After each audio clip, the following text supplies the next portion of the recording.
Madam Chair, the final item is public comments. All right. This is one of the times during our meeting when we open up the floor for public comments. If there's anyone here that would like to make a comment on anything, that, of course, if it was on the agenda, you missed it.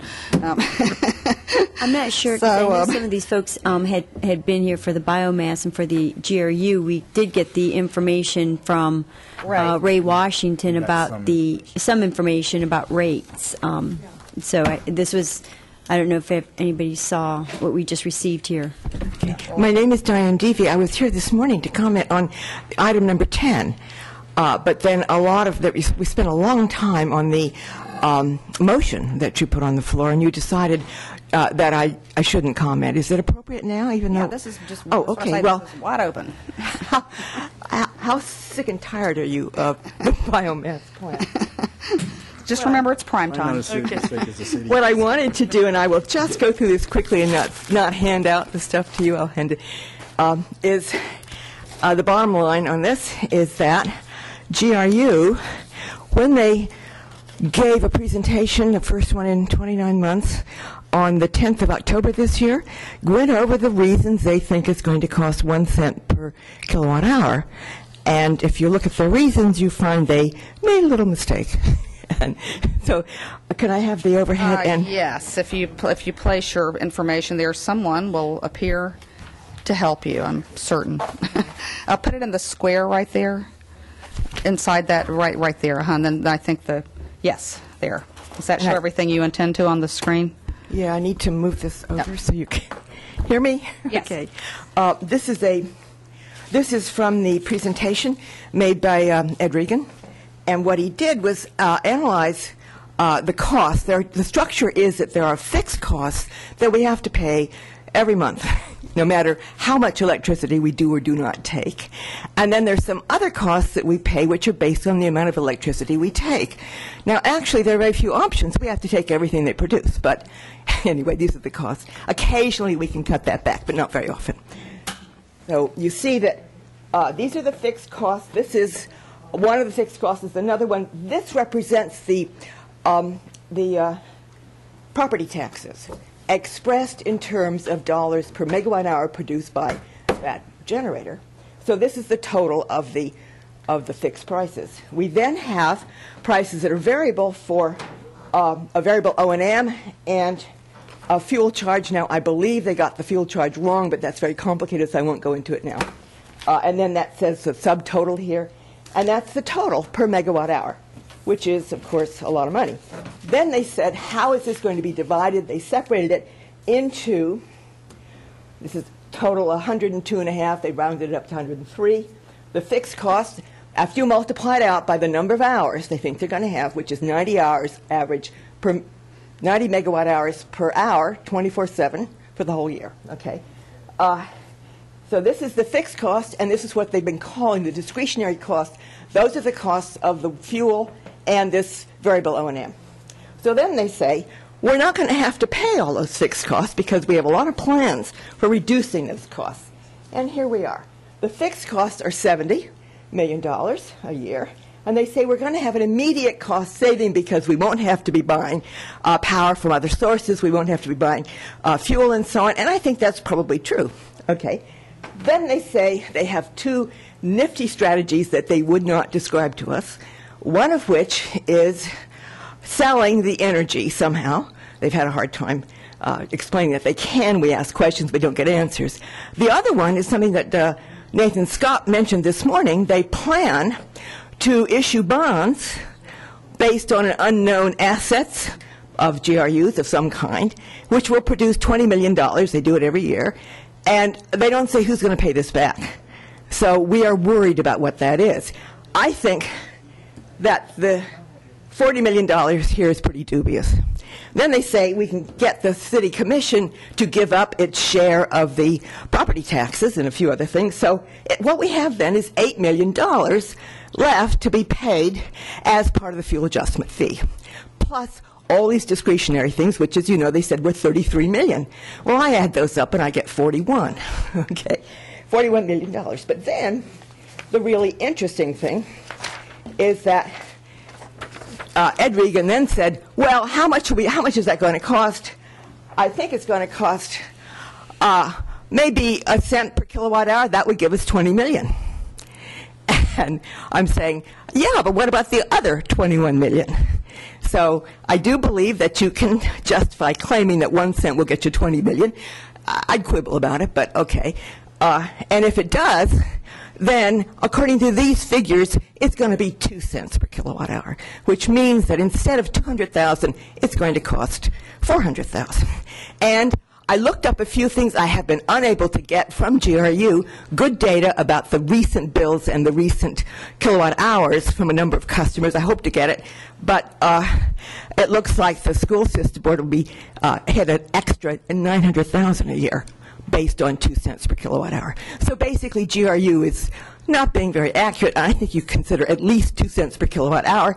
If some of these other dubious things don't work, it'll be up to 4 cents. Thank you.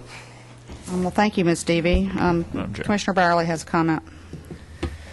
Whenever you go into extended mathematical summations like that, it's very hard to follow on the fly because every page and every paragraph begs questions, and so do you have a concise blow-by-blow summary of the argument that you're making that you could provide to us in writing?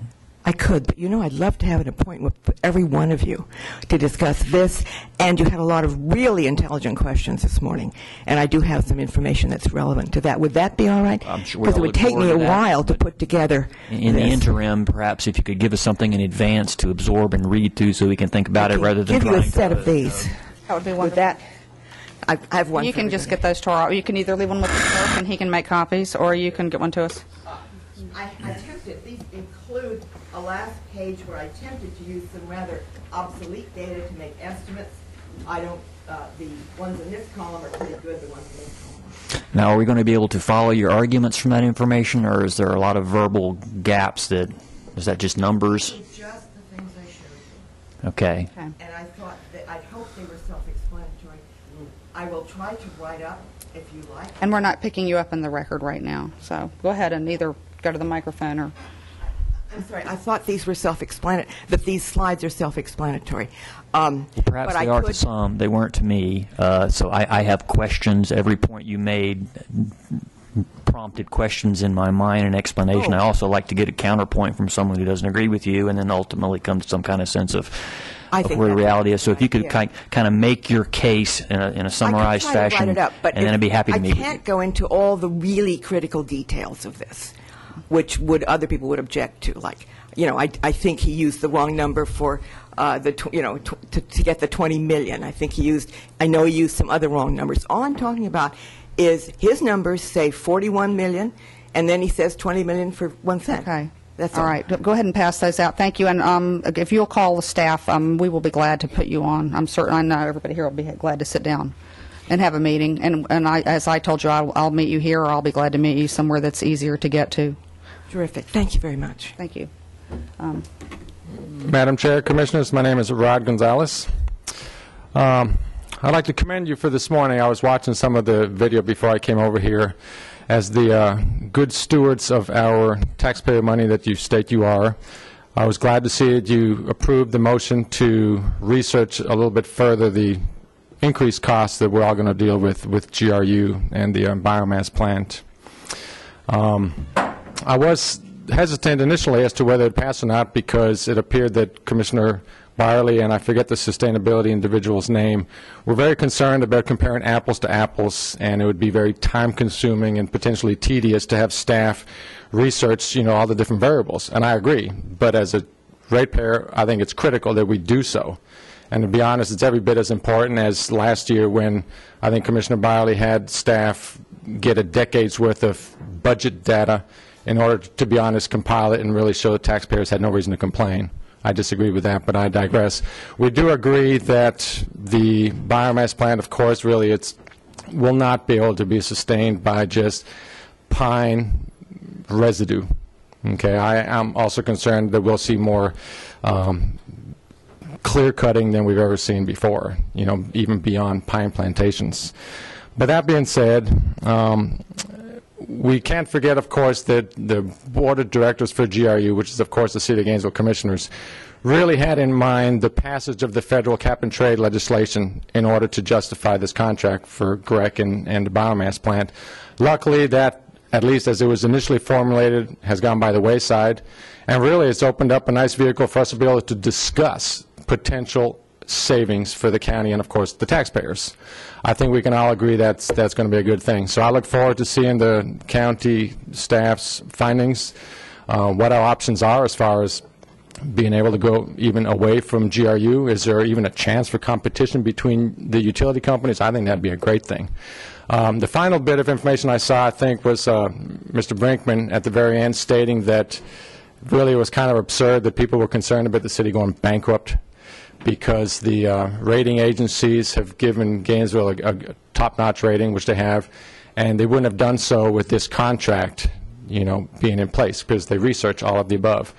But for the record, let me remind everyone that Moody's and S&P, who are two of the companies anyways, also did not downgrade MF Global's ratings last year when they went bankrupt and lost $1.2 million of supposedly secured client dollars. So things can change in a hurry. So I commend you on that motion this morning and look forward to the data. Thanks. On how to write credit ratings, too. Madam Chair. Commissioner Barley. And to be clear, what I actually said this morning was that I was concerned that the piece of information we were looking for would come back to us in the form of simple raw numbers, which by themselves would not make any sense, and that I was asking for more explanation so that we could put it in the proper context. So I was far from attempting to shut down or not ask for the information. I wanted the information provided to us with the additional research that would give us the context that we need to make sense out of it. The raw numbers by themselves do not work. I understand, Commissioner Barley, and as I stated, I was initially concerned, but that was allayed with his further comments. Thank you. And I was going to say, I was the one that kept saying, bring us more, that we weren't sure we could even wrap our arms around. Well, wait, I have two people coming. I have two mics, so. Mr. Beatty. Good afternoon, Commission Chair. My name is Dakova Beatty. I'm the City of Gainesville Bicycle Pedestrian Coordinator. Today we're here to introduce to you a group that's in our area that's traveling all across the nation to promote a very special cause. We have the Ride America for Safe Routes group here. They're doing a cross-country bike ride for awareness, and they're also doing a fundraiser. It's for the Safe Routes to School program, which you may have heard about. Also, the League of American Bicyclists, some of their programs and projects that we work on in our community here.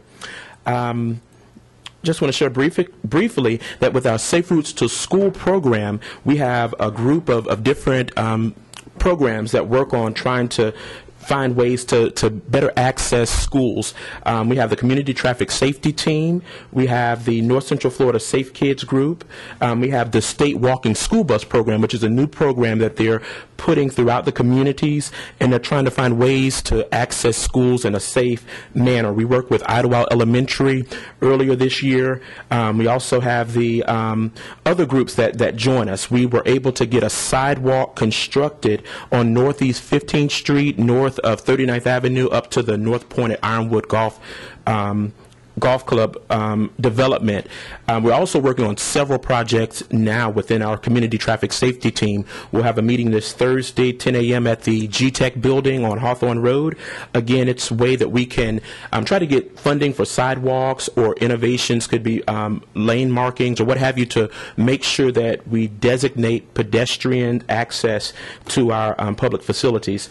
The group also promotes the League of American Bicyclists, which that group offers various bicycle trainings and workshops that we've taken advantage of here in our area. They also have a program called the Bicycle Friendly Community, which we have been awarded several times. We have our Bicycle Pedestrian Advisory Board, who advises this group, this body as well. They are actually working on various innovations and things in our community that can cause us to be more bicycle friendly. So we'll be presenting that very soon. We also have National Bike Month, which the League of American Bicyclists help to support. And what we do is just bring awareness to the importance of riding a bicycle and different benefits that brings. They also provide various information, resources, and statistics that we use in doing a lot of our grants and research in our community. So just to let you know, the group that I'm going to bring before you today, they're doing a trip from Key West. They started on February the 5th, and they're going to be ending up in San Francisco in late April. So they're well on their course, and just show you some pictures. They started out in Key West, so we have some pictures of some of their journey that they've been on, and they have made it. I think they went through Tampa yesterday with the Florida Bicycle Association, and so they're here now. If you go to their website, which is www.rideforsaferoutes.com, you can check their blog, see pictures, check their route, and just find out the progress that they have going on now. And just want to let you know they're here today just to introduce themselves to you and let them know who, let you know who they are. So if you can come up. Please come right up. Thank you for being here. Thank you. Let's have a round of applause. Anybody who's already ridden from Key West to here, much less to the West Coast. Madam Chair, I want to know who's driving the van. Rotating. We're rotating. We've done a little over 500 miles so far. So very good. 4 of us. Almost 600. Almost 600. We did about 70 today. And if you'll state your name for the record, please. My name is Jeannie Ward-Waller, and thank you, Commission, for having us here. We just, as Dakova was saying, we just, wanted to stop in Gainesville because it's an important city in Florida, and we have the Gainesville Cycling Club is a very active group, and they are hosting us here. So they rode us into town as well, and it's beautiful. We came in on the Hawthorne path, so this is definitely a very welcome stop, and we encourage you to continue to support the bike-friendly community program, which you're already a bike-friendly community, but to continue to do that and also to support Safe Routes to School. One of the things we're doing, in addition to biking every day, is stopping at schools and also meeting with local community bike groups to talk about bike safety and also talk to kids specifically about walking and biking to school, because childhood inactivity and obesity is such a big issue, and more kids are not walking or biking to school. So we're encouraging that in the right places, and so that's our cause. Thank you very much. Is the Safe Routes to Schools, is that a DOT or a state of Florida? It's not just state of Florida, is it? It's a federal program. Isn't it through DOT?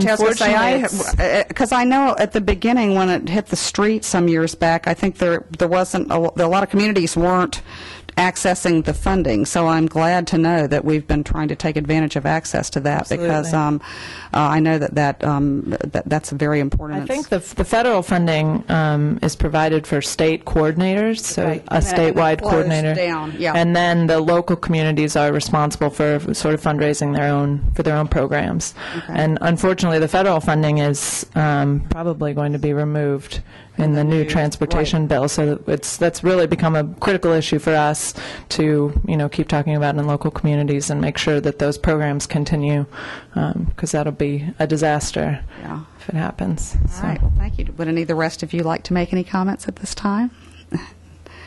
Well, when I was walking in the building, it must have been y'all or some portion of y'all riding by, and I said to myself, "There, look at all those healthy people riding by." So, thank you very much for being here. Thank you for your bike ride and your awareness raising and the fundraising you're doing. And we're pleased to have you in our community visiting. And I hope you'll come back and spend a lot of time riding around our community on your bikes when you're not headed to California. Thank you. Thank you very much. Have a round of applause for anybody that's going 500 or 600 miles on their bicycles. Paula, somehow you managed to resist that urge, didn't you? Yeah, I did. I will tell you, I have absolutely no urge whatsoever to ride my bike to California. I do consider riding my bike to the county building periodically. You're looking for that van driver. Yeah. However, I would drive my car to California. Mr. Saive, we are still under citizen comment. Yes, my name is Harold. Let me make one more comment. Mr. Beatty also is one of the people that does volunteer work with the canvassing board, and so if anybody has the opportunity to serve on canvassing board or come and go from the canvassing board, he is frequently taking time from his busy schedule to serve as one of our volunteers there. So thank you very much for your service to the Supervisor of Elections office. Mr. Saive. Madam Mayor, and it's still Valentine's Day, and what an appropriate day to have beautiful women show up just before I speak. With their sweethearts. My husband is fine whenever I get home, but we do have a few people here sort of itching to take their... I saw some pictures of you when you were a ballerina. Oh, no. And, that's pretty hot. Still riding bikes. That's right. And jumping around way more than now. Anyway, in the spirit of Valentine's Day, we can get away with that once a year. And I passed out a one sheet of paper. It's a double-sided sheet of paper. This. And it is a Gainesville Renewable Energy Center list of partners, supporters, suppliers, and goods and services. On the bottom, you'll see that in bold indicates a local Florida company, organization, or individual. Now, I highlighted the individuals I could find here. Everybody else is in here for profit. Rob Brinkman shows up, and Pam Mincy. Rob Brinkman is here defending a position as a carpenter, an educated person on terms of other things, defends the biomass plant as well as he can as a carpenter. Diane Deavy comes in here as a specialist in energy and defends it on the merits of her reputation and her curriculum vitae. So I'm very glad that you decided to use Diane Deavy's information to make an assessment on what it will cost the county. Now, for the overhead, we'll show this. What? What was the point of all that? Yeah, Madam Chair. Mr. Saive, you're making some commissioners unhappy. You know, I Why? think you do have the right to stand up here and make your comments, but I was just share with you, I'm getting...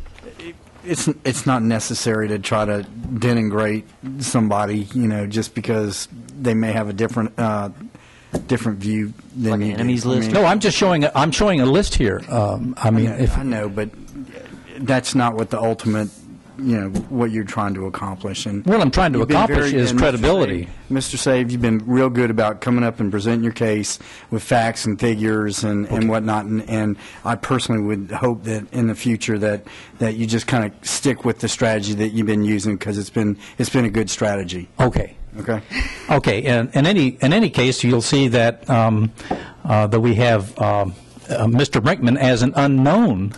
Is he a lobbyist? Is he being compensated? What do we know? Maybe the next time he talks, we can ask him if he's a lobbyist. If he is, he should register as a lobbyist. If he's getting paid, he should tell us if he's getting paid. I'm not getting paid. I'm up here to save my rate paying. So basically, that's all I have to say about that. The other issue is this video. That we can start there. Basically, we have records request that says they have no record for anything having to do with fuel delivered, shipped out, and ready to go. That meets all of our standards. With the original formulated contract, it turns that cost into a cost per megawatt hour. The contract is such that if they can beat the target price, Rick gets to keep some of the benefit. And if they exceed the target price, they have to eat that cost, or that cost. So we have our interests aligned. The contracts that are being closed so far that I have seen are coming in substantially below the $28. They're coming around $24.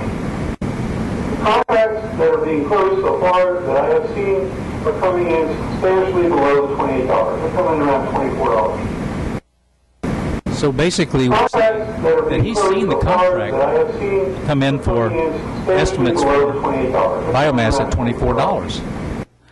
But when we submitted records requests, they said they had never seen these records. So as we go down the road here, there are more and more reasons to start asking questions under the rule of law. We need to get people under oath to answer questions. These questions are piling up day by day. And Commissioner Pincus and I reserve my right to speak about anything at this. And I object to your objection on the basis of First Amendment law that the City Commission finally learned at that some time. And thanks for supporting me, Mr. Wagner. And Mr. Saive, I do support your right to stand up here. I hope you understand that. I think everybody has a right to voice if they're not comfortable with your strategy. Exactly. But I do defend your right, and I assume anybody that's coming to our meetings is, you know, if someone stands up and makes comments and someone else and makes comments, that people expect other comments to come back and forth. Basically, what this list shows is the reason that the community is divided over the biomass plant. And the reason it's divided is because we have some people on this list who are engaged in the success of the biomass plant as long as they're getting paid to reciprocate. Well, and I would also like to make And for other reasons. I would like to make a comment in regards to that. And I'm sorry if we took up your time. That's fine. That's fine. I'm done. But it would not surprise me, you know, honestly, for decades in my life and before, we've had people in the tree business that grew trees primarily, I presume, for paper and cardboard and that sort of thing. And you know, if there's less demand for paper in the future and the folks who are in that business can find another place to do their business, I don't think I can criticize them for looking for new markets and standing up for their own self-financial interest. And so I don't think it's necessarily a bad thing. And I'm looking through this list, and I don't know what some of these people might have in it personally or not. It's not my list. It's Greg's. And I'm going to assume that some of them have nothing more in it than they care about. They think it's a good idea and care about the community and think they're supporting a good idea. But I just don't think I'd be quick to criticize. I mean, we deal with a lot of issues where people who have a personal possibility of financial gain are here advocating, and I don't think that's a bad thing. Sure, that's exactly right. But it's important. I just think it's important to clear up any doubt about why people show up to talk, and it's only because he shows up on this list. Okay, that's it. Thank you. Mr. Commissioner Byerly. Madam Chair, you're certainly free to say whatever you want, Mr. Saive, and so am I, and so is anyone else, and I'm going to say what I think right now. I think this is sleazy. I think what you have done is brought a list in here and, quote-unquote, sought to clarify whether or not these individuals are being paid when you don't have the answer. I could ask questions about you in a public forum that are sleazy. I would not do that. I could ask if you engage in illegal activities of some kind. I wouldn't do that just saying, I wonder what the answer is, because you're suggesting or implying that is the case. You have a highlighted two names on the list of quote-unquote supporters. Who knows? There were the only two individuals I'm speaking on the now, list. Mr. Saive, if you wouldn't mind not interrupting. I know both of these people, Rob Brinkman and Pam Mincy. I just happen to know them. Pam Mincy is an airline pilot. I don't think she's making any money off Grec. I know that both of them have taken this position for many years from the start, and they have a right to do so. I don't agree with them. You don't agree with them either, but I don't feel the need to suggest that their support is somehow motivated because they're on the payroll. You have no basis for that. Unless you're going to come in here with information that says that they are, which even if they were, they still have the right to speak. Sure. But to come in here and say, I wonder if, when you don't even know, is just beneath this public forum. Not that you don't have the right to do things like that. No one's ever questioned that. But that's my opinion. Well, Rob Brinkman takes advantage of ad hominem quite frequently to make accusations against other people. So for me to do that and be singled out, I think is a prejudiced remark. Well, thank you, Mr. Saive. Commissioner Baird, did you have a comment? Is this an old light? That's an old light. Okay. Okay. Is there anyone else that would like to speak at this time? Please come on up and state your name for the record. Madam Chair, I just looked through your rules, and probably the best course of action with citizen comment is just to hear the comments for the 5-minute timeline and move on to the next one, because your rules say you're not supposed to take any action. And you could waive your rules if you want to take action, but the rules say don't take any action. How about just thank you for your comments? We'll take them under advisement. Wait a minute. I need to make sure I understand something. We're not talking about taking any action. There's nothing in our rules and procedures about a commissioner expressing an opinion? During the citizen comment portion, the idea is to allow people for a period of time to get up and make their comments. At the end of it, what happens is you get involved in this argument. If you want to do that, you can. But what you're doing is you're taking this First Amendment forum for somebody to come in here and speak about anything and you're converting it into a dialogue between commissioners, which complicates what its purpose is. So my advice would be keep it a pure First Amendment forum, and then at the end, if you want to respond, you ought to do that. You mean after each of the people has spoken as individual citizen comments? You're not suggesting that we are not free to say what we want about comments that have been made? Because as a citizen, long before I came up here and became a commissioner, it was very frustrating to me to come to that podium and express my opinion and be met with complete silence. I wanted a response from my commissioners, even if they disagreed with me. The worst insult is to ignore someone who comes down here and has something to say, and I want to be able to respond, particularly when individual names are called out. So if you're saying we should wait until all the citizens speak, that's fine. I can do that. But it also causes you to lose the thread of the discussion that you were just having. When someone makes a point, then you wait for 10, 15 minutes later, the person may not even be here anymore. So that's why I've always tried to do that, and I've always tried to allow someone to respond back when I call them out on something like this. So as long as I'm not violating the established rules and procedure of the county commissions, I'm comfortable with what's happening here. Just that's one commissioner speaking.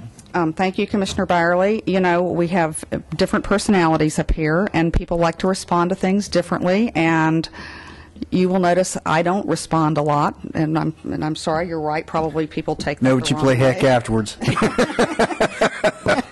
But anyway, Ms. Martinez, if you would like to make your comments, please step up to the podium and state your name Ms. for the record. Martinez, may I interrupt just before you get started? Madam Chair, I apologize for the breach in protocol.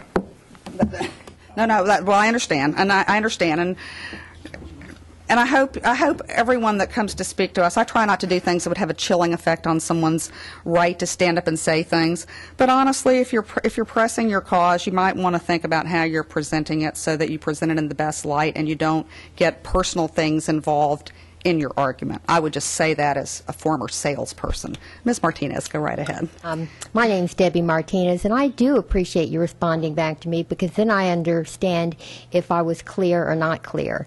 And I personally, if someone's my enemy, I never bring up their name. So you don't have to worry about me talking about anybody. My name is Debbie Martinez, and I was here earlier this morning, and I may have confused this commission and the public with my comments. So for clarification, I will read from a letter sent to the city commissioners by Dr. Michael Bowie, former president of the NAACP. This is in regard to the unnecessary, risky $3.1 billion biomass plant. Dr. Bowie writes in his letter, "We also strongly support renewable energy programs. However, the proposed 100-megawatt biomass project raises serious questions. We are planning to build a multi-million-dollar biomass plant when we do not need new generating capacity until 2023. It is important to note that lower-income citizens pay a disproportionately large share of their income for energy. Please withdraw your support of the costly and risky biomass plant. Sincerely, Dr. Michael Bowie, President of the NAACP." So I hope that clears that part up a little bit. Voting for Nathan Scopp, at-large City Commission candidate, February 28th in the runoff election is vital in order to stop this financial train wreck. Nathan Scopp, at-large, is the candidate all city residents can vote for. He has made it clear that the biomass issue is about the economics of a bad contract and how it will impact families and local businesses. We're contractually obligated to pay $130 per megawatt hour for power we do not need. You can buy power at $80 on the spot market. That is a $50 megawatt hour premium. GRU assumes that we will be able to sell half of the power, 50 megawatts, at $130. To date, they have not been able to achieve their goal. They will have to sell the power at a loss to stop the bleeding. This contract is underwater. We need to cut our losses now. Natural gas prices did not remain high at $13. Instead, they plummeted to $2.42. GRU's Mr. Reagan stated natural gas prices needed to remain high at the $13 price in order for this contract to be good. When the facts change, you change or you go broke. The upcoming GRU biomass electric rate hikes for residential customers could be as much as $30 to $50 more every month for no reason. Nathan Scopp has a proven record of protecting ratepayers from rising electric bills. He is an attorney, and he knows how to get out of bad contracts like this, the largest contract ever approved by a city commission. And the city has had to get out of many, many bad contracts. Ordinary folks cannot afford to bear the pain of skyrocketing electric bills of the city commission's own making. And I will be voting for Nathan Scopp on February 28th to lead us in the right direction. And I urge all voters to do the same. Thank you so much. And I hope I clarified that Yes, letter. thank you very much. And we do have it in the record now also as part of your comments. So thank you very much, and thank you for being here. Ms. Beatty?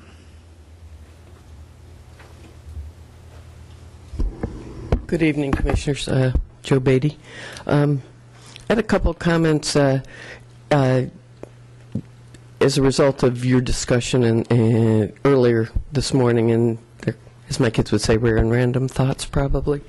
I'll try to make them organized. The first thing I would say, and it may have been mentioned by one of your staff earlier, but as you're looking at the impact to the budget, and you got a number, I think, of $206 million, including taxes this morning, I think you need to evaluate that.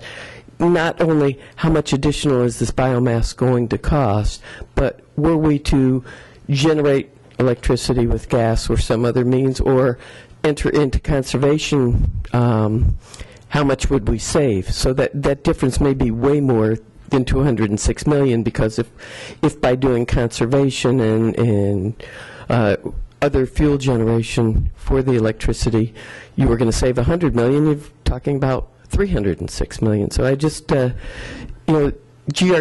tries to make the argument it's only going to cost so much more, but we need to look at how much could we save. So that's one of my points from this morning. The other thing is Mr. McClendon, I believe this morning, was talking about different generation, and that the gas prices could go up and down, and sometimes coal is high and low. I think that kind of makes a case for one of the things that those of us opposed to it have been saying.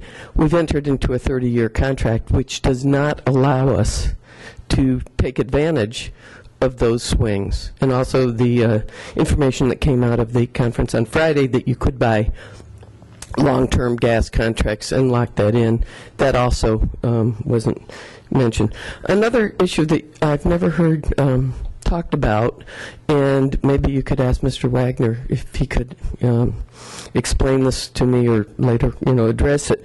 But one of the things the city of Gainesville has been bragging about the whole time is that because a private company is building this, that they will be paying taxes. They never mention the other half of it, is that they will be reimbursed for the tangible taxes that they pay. Now, my question is, they've entered into a 47-year land lease. As I understand taxes and land leases, that they essentially are the owner of that property for 47 years. They should be on the tax roll now, paying taxes on the land that they are going to be building this on. As I read the contract, I'm a layperson, but I have read it, I have tried to study it. It looks to me that until they start generating electricity, we don't pay them back taxes. I've been to the appraiser's office.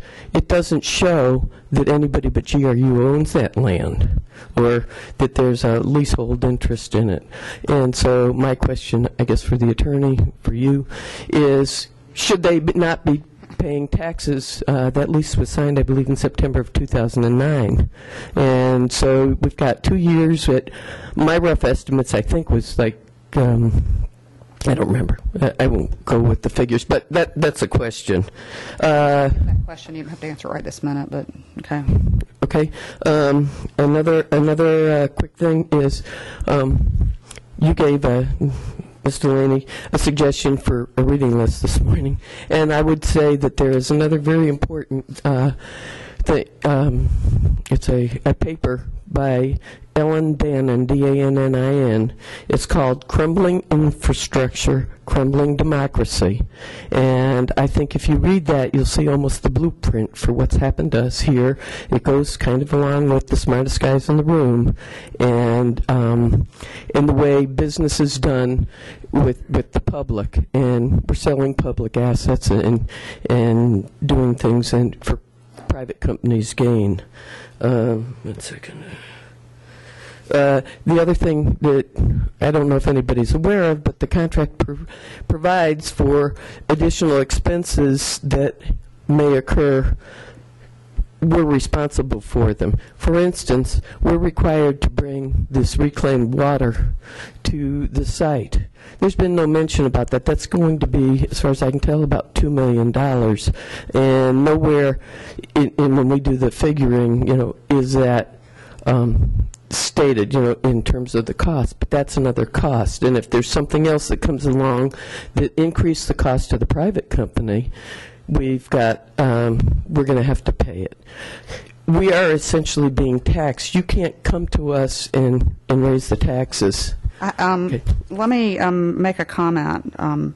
The reclaimed water, you may find that line item in the capital projects for the water side, as opposed to the electric. I mean, that's where if you want to go poke around online and look, that's right. Probably where you're going to find that figure. I guess I'm talking about the information we're all getting from Jerry. It's not being attributed. No, necessarily, but I appreciate your point. That may be why, and it may be because if there's some greater, it may be anyway. It's all going right to GREC. It's a pipeline to GREC.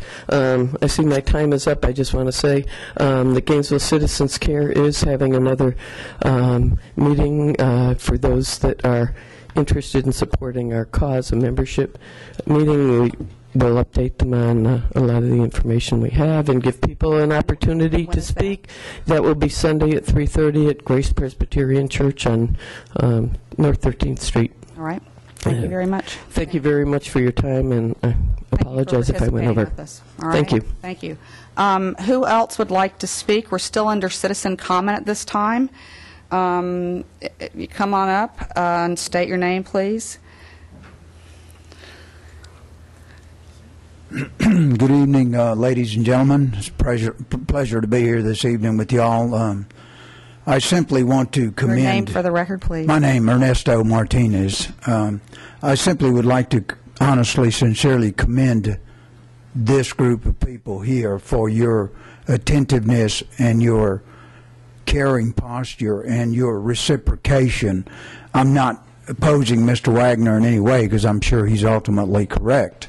But unlike across the street where you get a blank stare and you wonder what day it is or where you are or are you having a bad dream, but I would like to see the day come when we return to a 5-member panel across the street.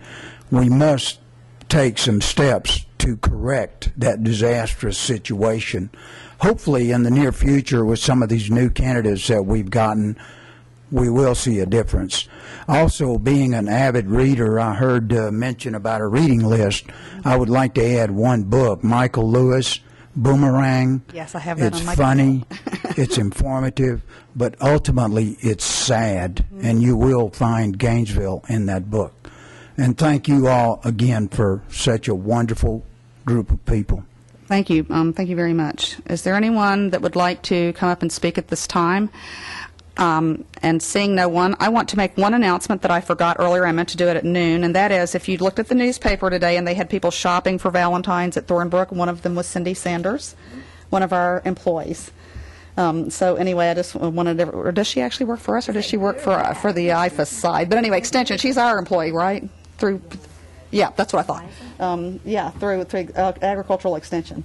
And so anyway, I just wanted to point out that she made the newspaper. She was clearly an organized Valentine shopper, shopping early enough to have her picture in the newspaper. And some people may be still heading out this evening. So, Commissioner Byerly. Walmart's still open, Lee. We got about another... And Barnes & Noble has Godiva. There is I wrote Tina a note during the meeting last night.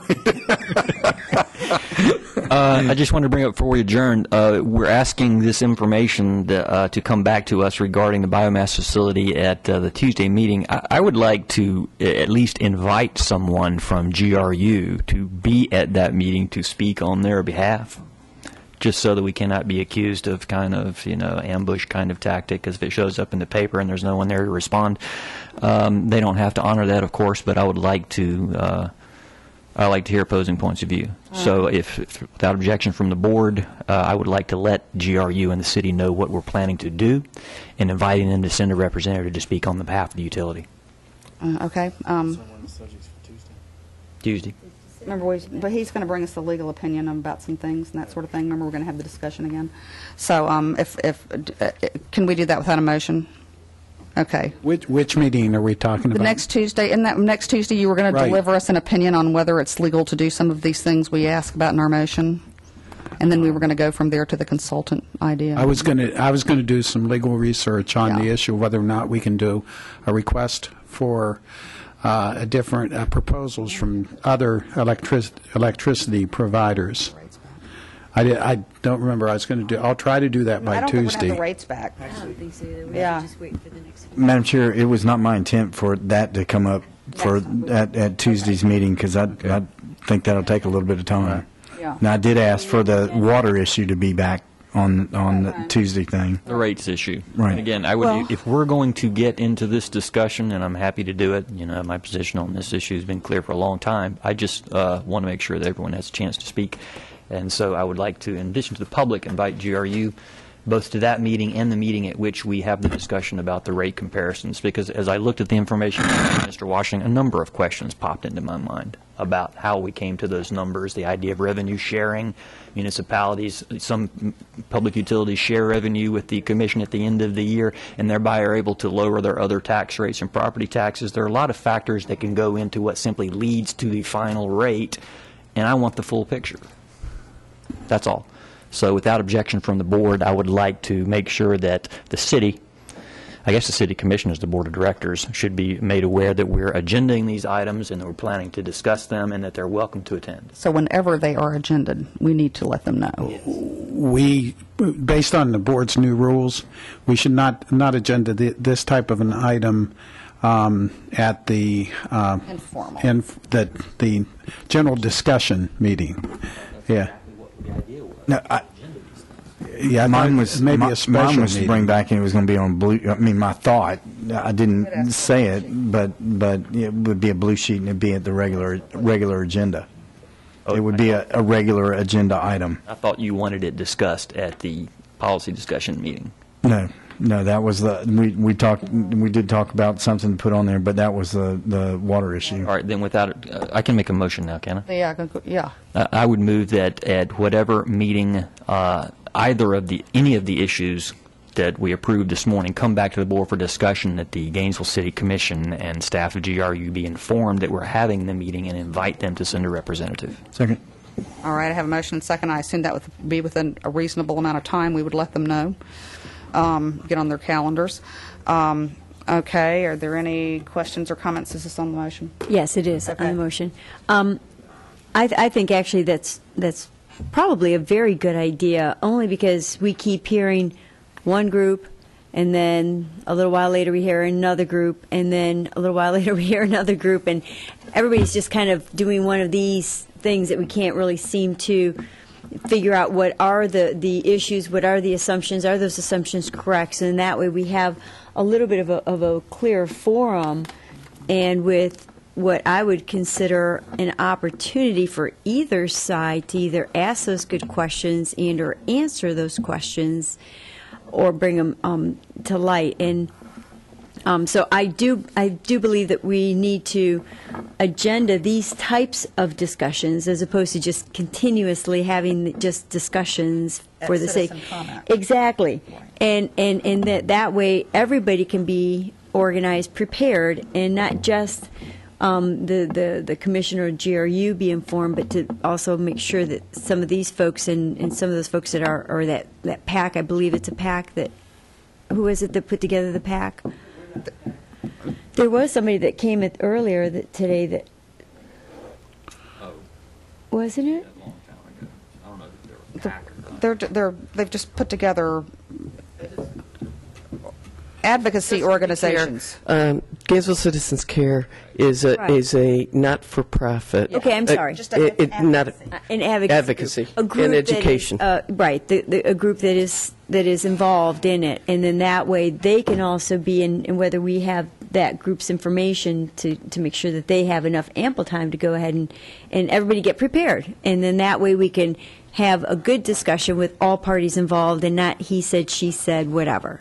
We would greatly appreciate that. I just, for the record, would like to note that we asked the city of Gainesville way back in June to put us on the agenda to give us 20 minutes. We would have taken less. We asked for, I think, 15 or 20, and the answer was no. They didn't want to hear. We wanted to do just what you're saying, and we would welcome the opportunity to do a presentation more than 5 minutes, but not long. So thank you very much for your idea. All right, so, thank you. Madam Chair, what I'm hearing is, and we've talked about two water things this morning. Now, the water thing that's on the informal discussion meeting is the resolution that Commissioner Byerly brought up, that the environmental protection staff's going to put on because of the legislature as an emergent and time-specific item with the chair's approval. That's going to be at 10 o'clock in the morning. That's the resolution similar to Jackson County. And then as it relates, similar to the Jackson County model. Okay. Jackson or Jefferson? Jefferson?